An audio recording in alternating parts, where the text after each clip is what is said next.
Menjadi penerbang dan menjadi bagian dari Skadron 11 Serbu, Pusat Penerbangan TNI Angkatan Darat, bukanlah proses yang mudah untuk dilalui.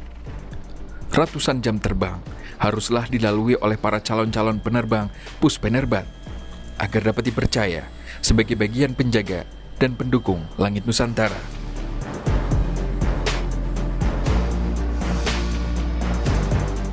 Satlatbang atau Satuan Latihan Penerbang milik Angkatan Darat yang berlokasi di Komplek Lanumat Ahmad Yani Semarang, disinilah para siswa calon penerbang heli Puspenerbat dilatih dan menambah jam terbang mereka. Untuk siswa Pusdik Penerbat sendiri, khususnya siswa penerbang dasar, ada beberapa fase yang harus dilalui dan salah satunya yang paling penting adalah fase solo, di mana siswa ini akan terbang sendirian tanpa instruktur. Dan ini harus dilalui oleh setiap siswa penerbang di Penerbat khususnya. Sehingga untuk mencapai fase solo dari 0 jam ini, seorang instruktur memerlukan teknik dan juga treatment dalam mengajar siswa. Sehingga bagaimana siswa ini paham betul bagaimana mengemudikan helikopter, kemudian limitasi-limitasi helikopter, sampai akhirnya dia bisa dilepas menjadi seorang siswa yang bisa terbang dengan sendirian. Jadi tujuannya dari Solo ini adalah memberikan confident maupun rasa percaya diri untuk siswa penerbang dasar bahwa dia itu bisa terbang. Tanpa instruktur pun dia bisa terbang.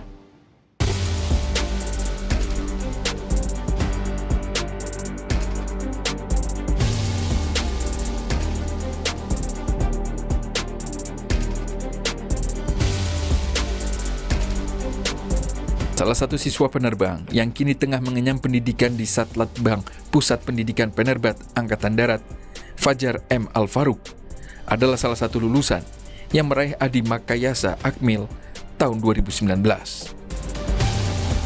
Saya Fajar Muhammad Al-Faruq, pangkat Letnan 2 CPN. Saya berdinas di Skadron 11 Serbu sebagai perwira penerbang 2, CU 1 Flight B Heli Serbu Skadron 11 Serbu. Untuk sementara ini saya melaksanakan pendidikan di Pusdik Penerbat, menjalankan pendidikan perwira dasar. Setelah lulus dari Akmil, kami yang sudah mendapatkan Korps Penerbat, kami melaksanakan tes ILA atau indoktrinasi latihan aerofisiologi di Lakespra di Jakarta. Itu untuk mengetes dan mengecek apakah pribadi tersebut mampu untuk menjadi seorang penerbang dan juga mengikuti tes psikologi di Dispesi AU.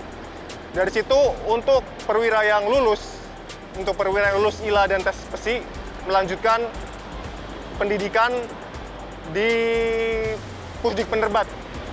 Tentunya seluruh yang sudah memiliki Korps Penerbat dan lulus tes ILA dan psikologi maka diperkenankan untuk ikut pendidikan di Bangsar. Banyak yang harus dilewati, mulai dari tes fisik, tes kesehatan, itu harus total sehat, clear, sehingga dapat melanjutkan pendidikan. Lalu ada tes kemampuan otak, tes motorik, sehingga banyak sekali, dan itu memang sudah jelas apabila tidak bisa memenuhi salah satu syarat tersebut, maka tidak dapat dijadikan seorang penerbang. Dan yang jelas, penerbang ini mengawaki alutsista yang tidak murah. Dan juga bisa dibandingkan dengan kekuatan alutsista dari negara lain. Itu yang menjadi tanggung jawab kami ke depannya. Untuk saya di sini masih seorang siswa, tanggung jawab saya untuk mengawaki pesawat yang ada di belakang saya ini. Pesawat ini, bagaimana caranya saya sebagai siswa penerbang harus mampu mengawaki sesuai dengan flight manual atau instruksi dari instruktur.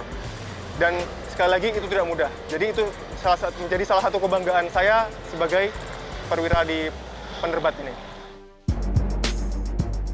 Salah satu dari siswa Pusdik Penerbat yang kini tengah menambah jam terbang mereka, terdapat seorang Serikandi, calon penerbang wanita yang juga sedang menjalani pendidikan. Nama saya Safira Noliza, pangkat Letnan 2 CPN Koat. Saat ini saya sedang melaksanakan pendidikan perwira penerbang dasar di Satlatbang Dik Pusdik Penerbat. Proses sampai terbang solo itu diawali dari kami masuk atau lolos seleksi menjadi penerbang, yaitu tes ILA dan tes psikologi. Selanjutnya kami mengikuti pendidikan perwira penerbang dasar. Itu diawali dari pelaksanaan ground school. Pada saat ground school kami diajari mengenai apa itu penerbangan yang sebelumnya kami belum tahu apa-apa. Selanjutnya diajari juga apa aja pesawat-pesawatnya, bagaimana, tentang pemeliharaan juga bagaimana caranya, prosedurnya untuk bisa menerbangkan pesawat. Selanjutnya setelah fase ground school selesai, kami melaksanakan fase ground maneuver.